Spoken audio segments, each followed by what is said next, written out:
Before we get into the video essay proper, we're going to have to establish a little bit of background information. First up, what is political lesbianism? Political lesbianism is, or was, as it was more common during second wave feminism from the 60s to the early 80s, a form of sexual orientation wherein women would prioritize romantic and sexual relationships with other women regardless of their own personal sexual orientation. Next up, what is feminist separatism? Feminist separatism is another theory from second wave feminism which holds that women can only ever escape patriarchal oppression by fully segregating themselves from men and male society. Feminist separatism holds that a society built entirely by women and entirely made up of women would inherently be more peaceful than the society in which we currently live. And finally, what is horse sex?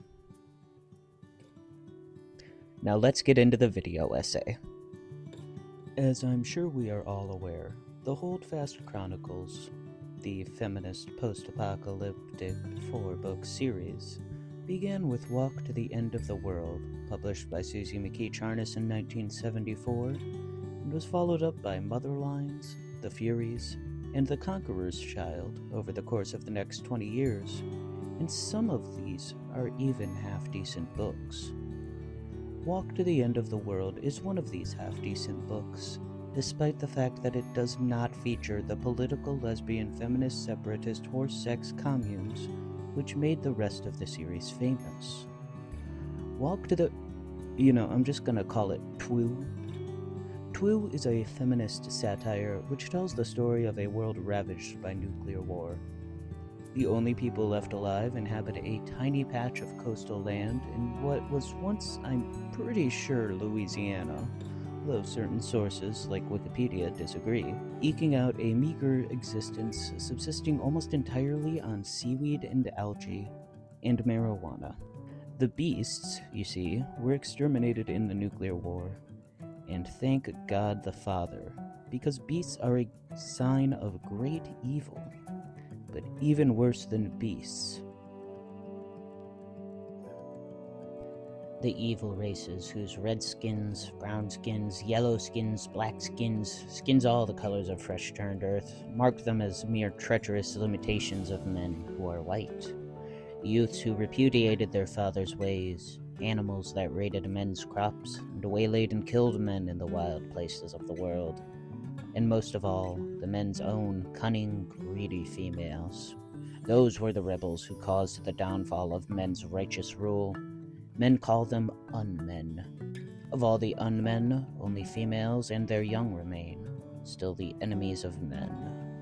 From Charnas, The Slave and the Free, a combined copy of The Walk to the End of the World and Motherlines. So, yeah, this post-apocalyptic satire gets right into it right the fuck away. Book 1 of the Holdfast Chronicles is set in the satire of a failing WASP state that is the Refuge, also known as the Holdfast, from which the series draws its name. The minuscule plot of land on which all men of the world, who are all white men, subsist. Them and their pet femmes. The Refuge is a hyper-misogynist society. Women are little more than beasts and little less than slaves, and the men detest even needing to endure the sight of them, the sound of their voices, or being forced to have sex with them.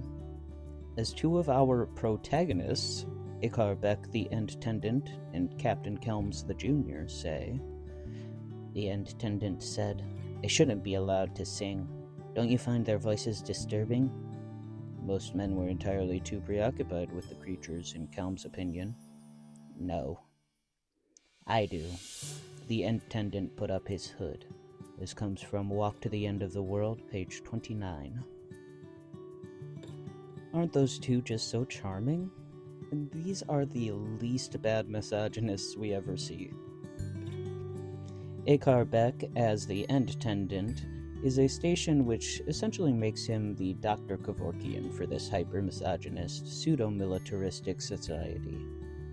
He helps old men commit suicide with dignity instead of dying weakly, and he is on the run from doing exactly that.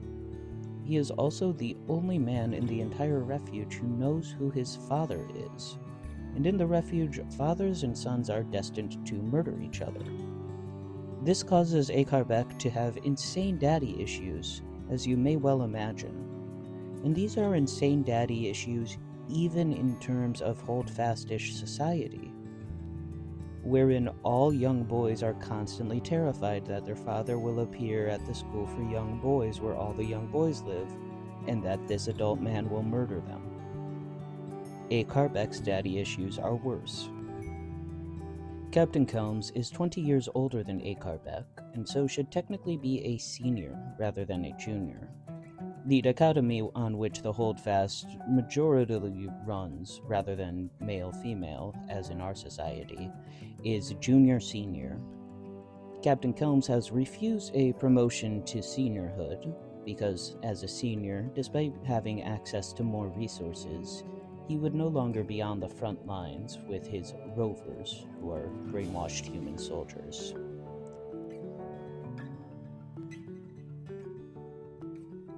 A promotion to senior would make Captain Kelms an official DILF.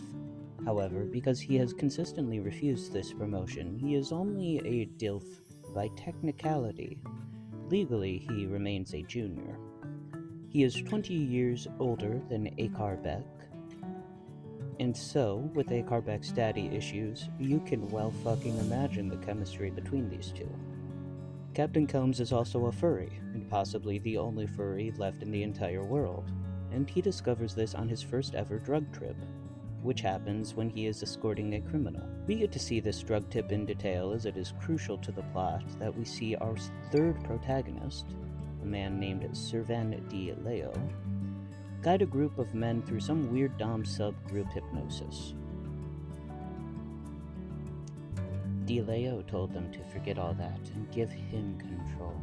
He would show them how to free their souls for the delight of knowing what they were, not what they ought to be. It was seditious nonsense that undermined manly self-discipline and integrity, but he made it attractive. "Let me teach you," DeLeo murmured, "to relax your mind and soul, to open the dark core of yourself and free what lives there." Revolted, Kelms looked away. For himself, he realized he had hoped to see beasts. Real beasts, hot-hided, pungently scented alien beings, not the pathetic perversions of other men. This comes from Walk to the End of the World, pages 47 and 48. Once again, this dom subgroup hypnosis drug trip is all as crucial to the plot as marijuana itself is to the society of incels as a Fallout faction. Our three scumbags, Akarbek, Captain Kelms, and Servan D. Leo, are on a mission which doesn't really matter. They're off to see the wizard, and they stop in a locale known as the Bio, where they take along a femme to serve as a slave. They encounter this femme while she is processing the corpses of other women for feed, just so we're clear on how hyper-misogynist this society is. Oh, sorry. It's feed specifically and only for the femmes. It's not like men could ever deign to eat the flesh of... The woman's name is alldera, and she is the star of the Holdfast Chronicles, the future conqueror thereof, and she goes through hell and back in this and future books. She and Akarbek are sort of trauma bonded. However, he does rape her. He is not the only man who rapes her in this book, and the other man forces her to eat mud after the fact. I do not wish to defend sexual violence in any way, shape, or form. Akarbek remains a protagonist in future books, and at a certain point it seems that alldera stops to hold a grudge against him, if ever she did. I will say that the rape which Akarbek committed was committed while both he and alldera were being held captive by another character, and after Captain Kelms had already been murdered. However, despite the extenuating circumstances, he did rape her. Speaking of Captain Kelms's death, tragically, he passes away without ever even learning about knotted dildos or about letting Akar Beck suck him off. Akar, Servan, and alldera are all, after this, captured by Akar's dad, who is a formerly respected senior, who is now holed up in a fortified city far to the west side of the holdfast. The holdfast, you see, cannot continue. The harvest of seaweed, and presumably marijuana, have been dropping year after year. There is simply not enough food, and the seniors who hoard food and other resources are exacerbating the issue. Now, you might be worried that Akar's dad really does want to murder him, but fret not, fret not. In fact, Megamas, and what a name, is just looking for an heir, which is a concept somewhat unheard of in Holdfast. Not at all. It's a very sensible custom. In the old days, a man used to have a son to take over his property, further his plans, and generally see to the honor and the prosperity of his bloodline after, when the time came. Megamas stood glancing restlessly about him, took up a stack of papers from a table, and began looking through the pages as he continued. Now, Megamas is also even more hyper-misogynist than usual. Mind you, sons turned against their fathers even before the wasting, but I'm convinced that that was a result of the warping influence of their dams. Ancient men very carelessly left the education of their young boys primarily to femmes. But despite being a hyper-misogynist, he did super-solve that food problem. Flavor, flavor, repeated Megamas impatiently. Of their meat. Haven't you been listening? I'm talking economy, total utilization of the few resources that are going to be left to us. Why else would I have had the Troy femmes killed, if not for their meat? You didn't think I could pack Troy with enough lamins and lavers to feed my men for long. We would need a dozen Troys to hold that much seaweed. Eating femme flesh seems bizarre to you now, but believe me, you'll get used to it. You have no choice. You've already started. These three excerpts come from Walk to the End of the World, page 190, pages 260 to 261, and pages 205 to 206. He's like a super turbo hyper misogynist. But hey, feminism win. Akar Beck murders him. And a second feminism win, he tells alldera where her best path to escape the holdfast is. And with that, the coming war between Megamas forces and the rest of the refuge. Feminism fail, it is Akar Beck doing this, so. The third protagonist of Walk to the End of the World, Servan Leo, is called the Dark Dreamer because he's really good at marijuana, and I mean that literally. He is also Akar's Beck ex.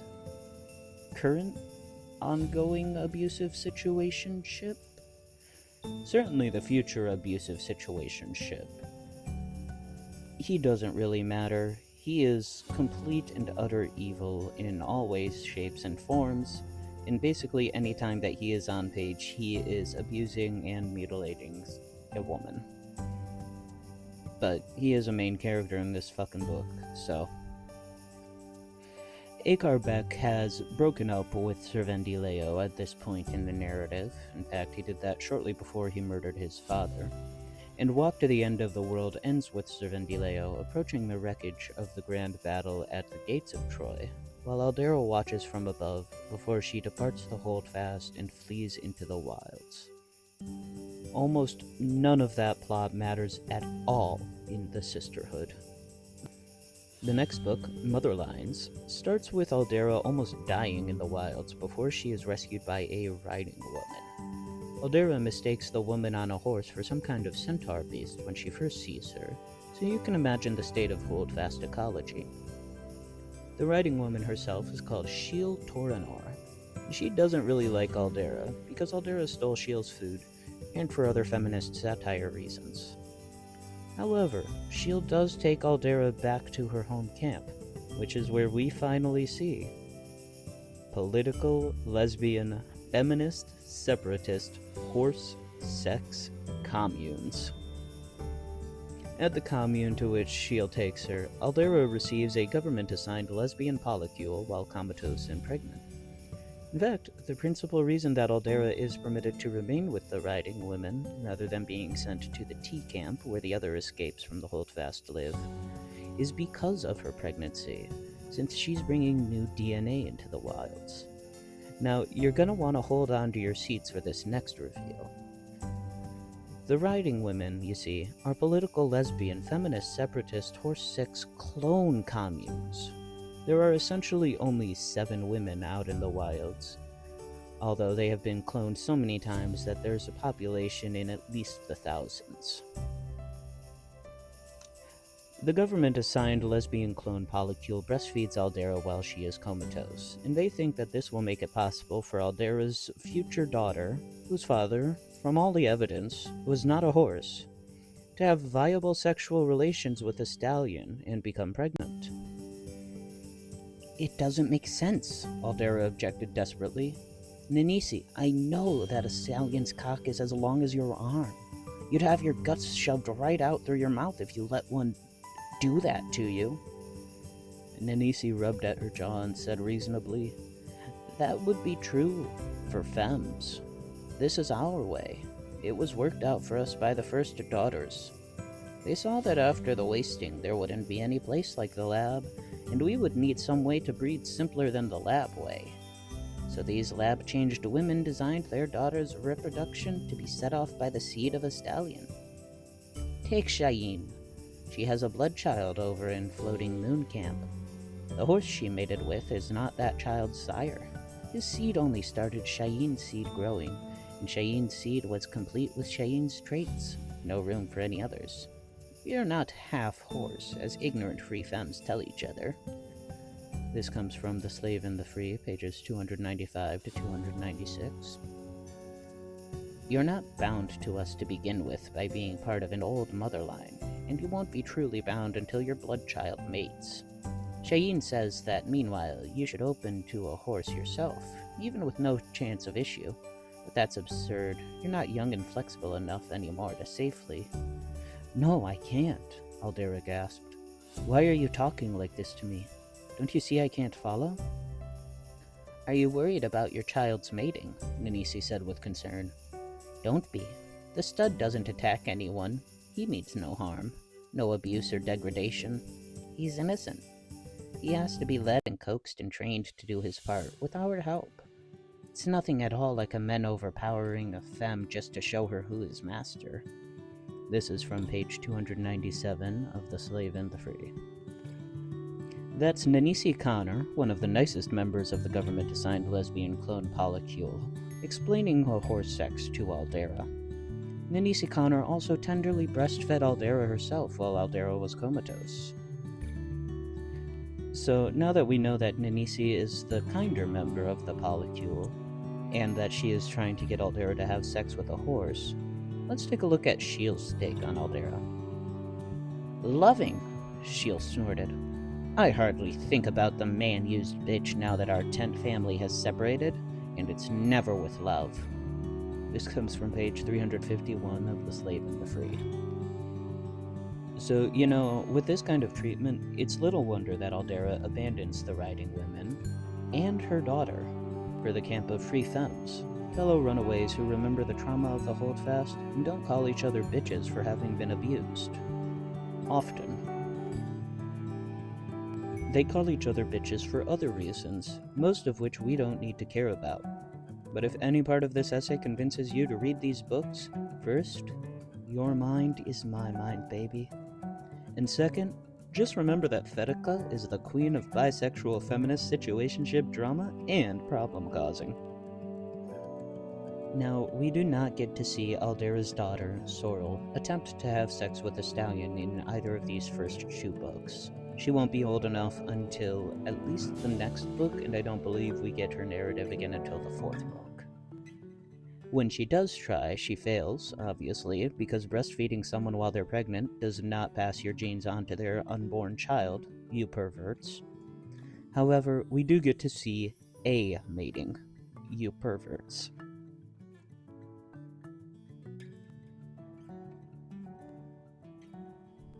By dawn, the last stallion and the last dancer had been escorted away. The dust had settled, and the bedding chute was built. The Hilliers had put it together this year in the neat, casual-looking way that they did everything. Some called it the saddle, because this was the horse's turn to ride. It was a rectangular box with 3 closed sides, an open top, and a high floor. The insides of the floor and walls were padded with leather cushions. Arched across the open top and joining the 2 long walls was a carefully padded superstructure to take the weight of the stallion and the grip of his forelegs. It would suspend his body over the young woman lying inside the box. There were ropes to release an escape trap for a woman whose mating went wrong and endangered her. This next section is an explicit excerpt of the mating, so trigger warning. The haunt climbed into the chute and lay down on her back. One of her sharemothers got in with her to encourage and caress her so she would be moist and open to her stud. Sheil remembered well the smooth wooden rests against which she had braced her bare feet, and watching the support frame dark against the sky. Polly Roy, her friend, had lain down with her, kissing her neck. Polly was gone now many years, struck dead in her saddle by lightning while still a youth. Into the circle of onlookers came 2 of the haunt's family. The bay stallion stepped along neatly between them. They walked with their hands on his withers and his neck. They talked into his flicking ears. Small, sedate, groomed so the sunlight shimmered on his hide, he was scarcely recognizable as one of the wild-eyed studs of last night's dance. His feet were filed and oiled, and ribbons of dyed leather were braided into his mane and tail. He was called Tiptoe, and was bred from the home herd of Salmawan Tent in Melting Earth Camp. Sheil's first stud had been a nameless chestnut with a lop ear. She had looked up and seen his familiar crooked silhouette and the little beard of whiskers on his jaw, so well known to her and so ridiculous that all her fear had dissolved. Awe and joy had filled her, that the instrument of her own joining with the great patterns of the world should be so ordinary a creature. Well, so was she, yet both she and the stud embodied the dependence of all beings on each other and the kinship of creatures. This was the mystery of the mating, its beauty and necessity. She had spoken softly to him above the singing voices of the gathered women, and he had entered her as smoothly as the staff of oiled leather with which she had stretched herself in practice for him. After the culling that year, his flesh had gone to help nourish the child that he had started in her belly. Her second stud, a barrel-bodied gray, had sired a number of fine foals after mating with her. The handlers rubbed the neck and chest of the little stallion. They stroked his face and nostrils with pads that had been run under the tails of mares in season. He began to throw his head and snort, and within a few moments they had him erect. Under the touch of hands well known to him, he reared high and clamped his forelegs on the padded support frame. He gripped the leather roll at the chute's head and rattled it with his teeth. Standing outside the gate, the handlers stroked his sweating neck and shoulders and bent to guide him. Suddenly, he thrust forward against the wooden braces, which prevented him from entering fully. He oscillated his rump, snorting loudly, and his tail jerked, marking the rhythm of his ejaculation. Within seconds, it seemed, he pulled back and stood dark with sweat, drooped, quiet. Others of her family reached to help the young haunt up, but she was already on her feet in the chute. She swung her robe about herself with a grand gesture that showed as well as anything could her triumphant success. They closed around her, checking her for injury, mopping the milky overflow from her thighs. With her arms on the shoulders of 2 of them, she walked briskly from the dance ground. A new candidate had already stepped out from the crowd.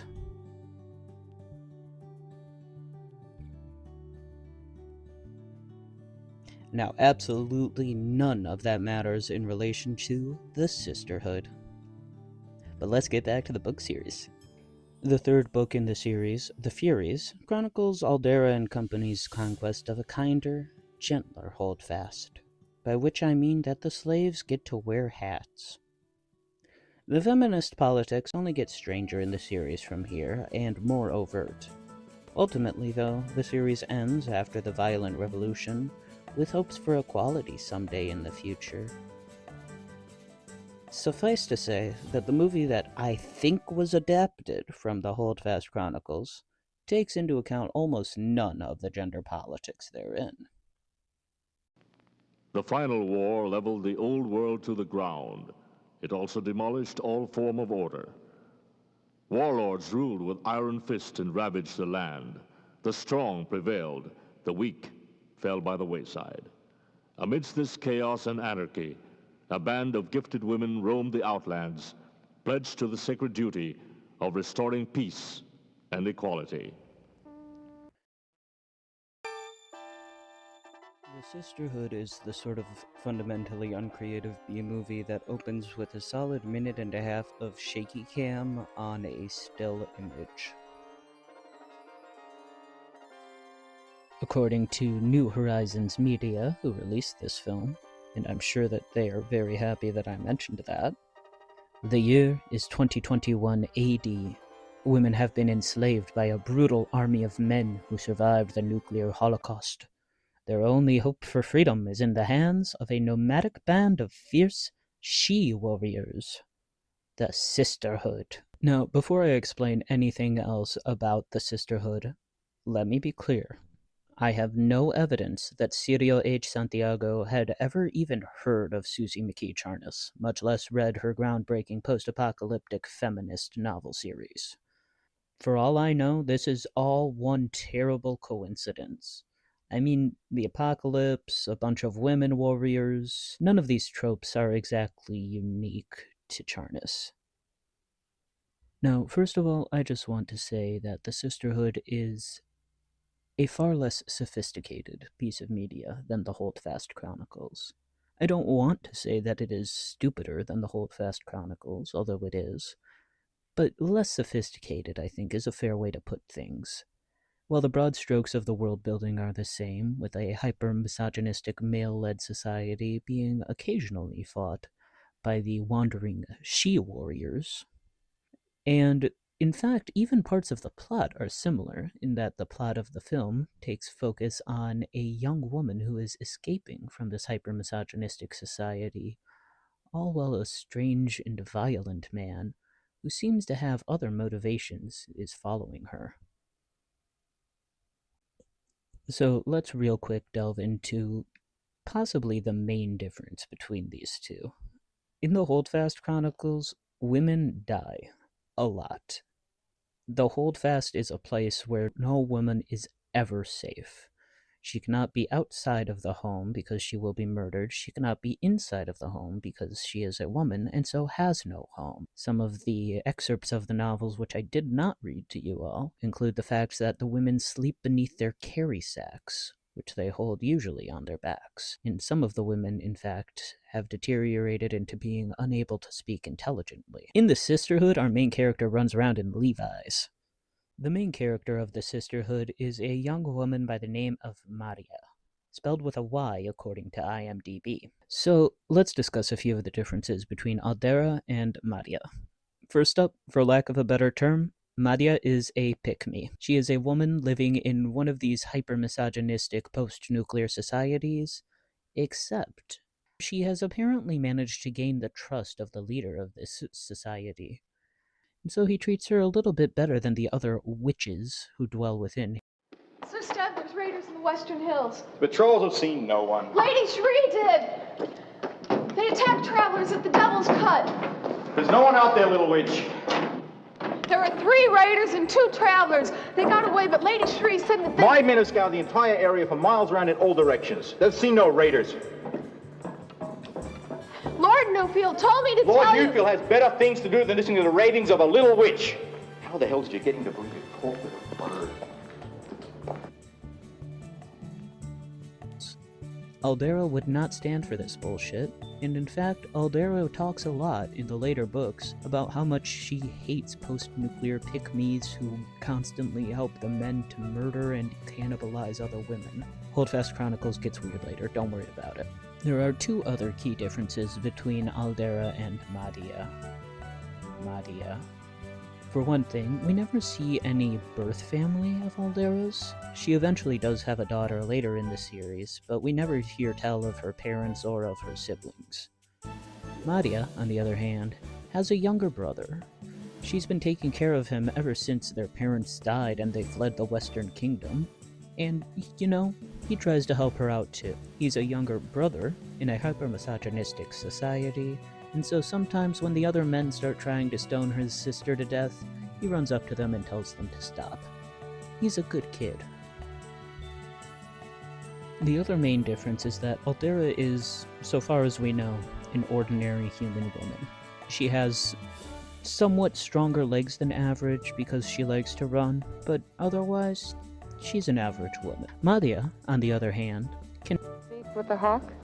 Now, according to the Sisterhood, both the film and the in-universe organization, these psychic powers were somewhat common even before the bombs, and are now even more common after a complete nuclear apocalypse has devastated the Earth's surface.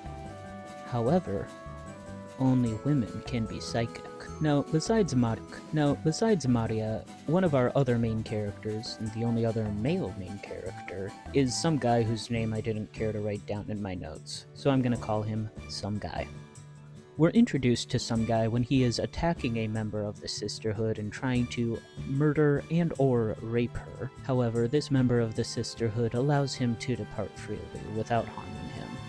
This is very kind of her, especially considering that in the Holdfast Chronicles, the women who were essentially the Sisterhood in the book would have straight up murdered this guy just for standing next to a woman. We learn later that Some Guy used to have a sister who ran away from him to join the Sisterhood. I think this is supposed to make him more sympathetic. It doesn't work. Maybe it's just supposed to be a parallel with Madia, who has a younger brother. That also doesn't really work, because Some Guy straight up murders Madia's brother. Some Guy murders Madia's brother while he and his army are invading the kingdom in which Madia is living.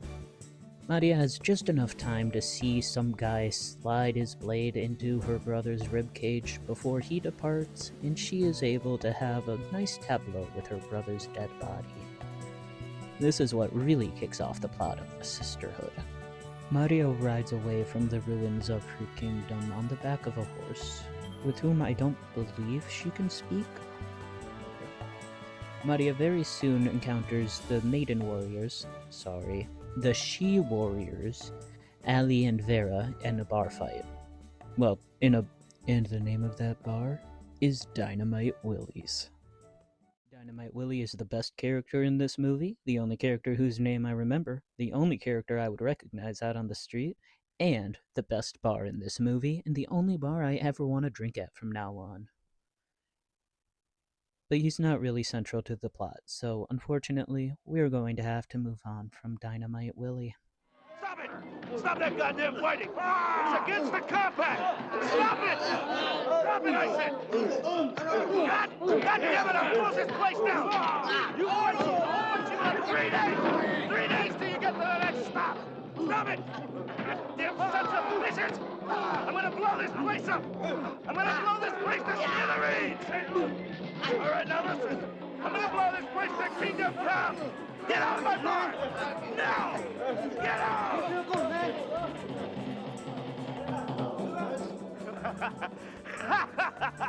I might be crazy, but I'm not stupid! Now, Ali and Vera don't seem to be very good warriors, although I suppose they are still only maidens. The only reason that they were in Dynamite Willie's to save Maria to begin with is because they got tired of riding around so much and wanted to have a hot bubble bath. Oh, I'm sorry, I misread my script. Cirio H. Santiago wanted them to get naked on camera. We also see some guy finally start to follow around the sisterhood after their confrontation in Dynamite Willie's. This is where we learned about how only women get to be psychic in the future. Ali, or maybe Vera, I really didn't care to keep track of who was who, has the power to telekinetically fling small objects around. And then Vera, or maybe Ali, again, I did not keep track of who had which name, has the power to heal small wounds. We only see her use this power once, and never in the context of a bar fight. Now, as is tradition with 1980s B-movies, especially 1980s post-apocalyptic B-movies, especially 1980s post-apocalyptic B-movies shot in Southern California, the next 20-30 minutes of the movie are all various players in the plot running around the SoCal desert and a single forest. Some guy who has been tracking the sisterhood this whole time that everybody was running around the SoCal desert finally catches up to them in this forest. He also successfully manages to capture one of these vicious she-warriors. Maria and the unkidnapped she-maiden immediately set off tracking down the kidnapped she-maiden. However, the two are going to have to travel through great danger in order to get to her. In fact, they're forced to traverse a very dangerous canyon, full of nothing but the most wretched and base of creatures, a place of pure violence and death. Ali can put it better than I can. Ali, how did you call this place again? We'll cut through the forbidden zone, but be careful. That's where the things live. What things? The time before wasn't totally a golden age. They performed terrible experiments. And then after the Great War, the radiation made the mutations even worse. Now, I want to warn you all. Cirio H. Santiago gets really intense with the frightful imagery of the things that live in the Forbidden Zone.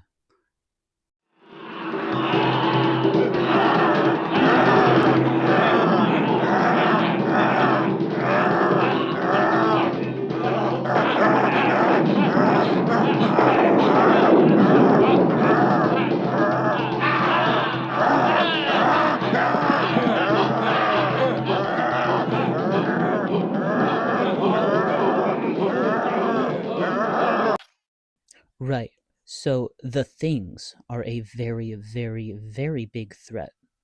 Luckily, though, Maria and Ali managed to fall into a cave, which is, not hard, but they fell into the right cave, which is slightly more difficult.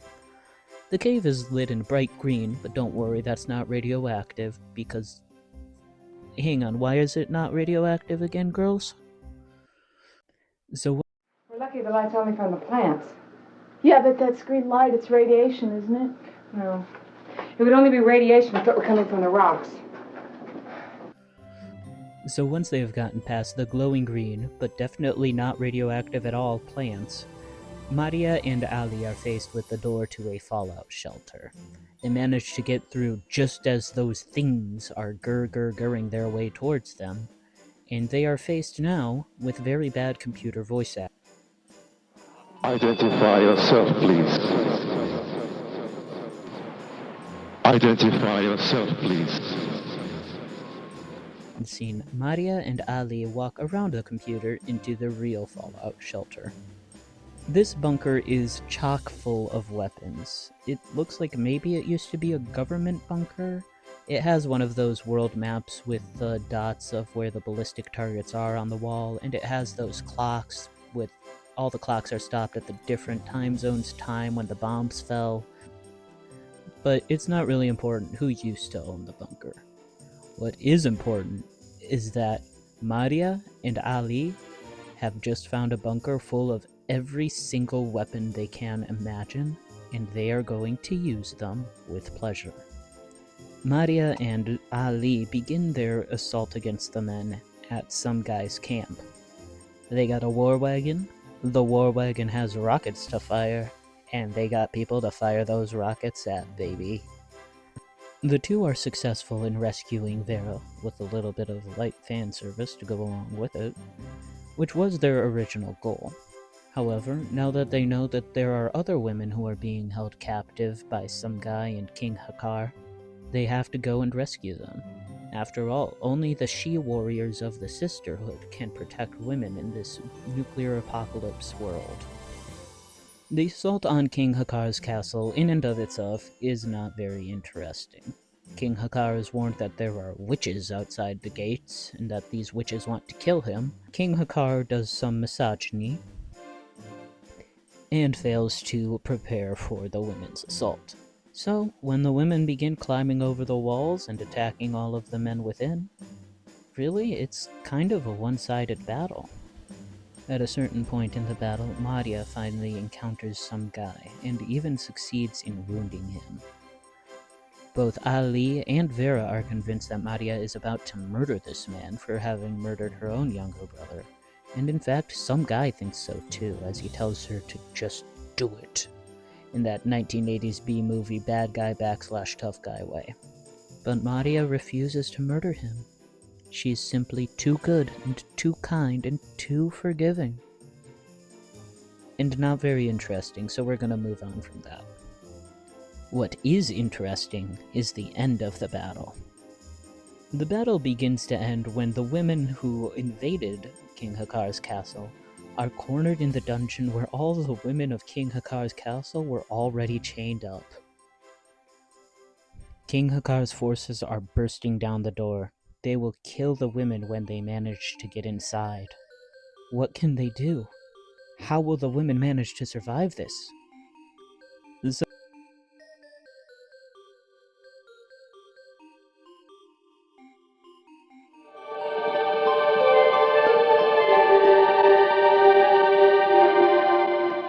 Sisters, have you lost faith? Why do you resort to the old ways and take up arms? Do you no longer trust in me?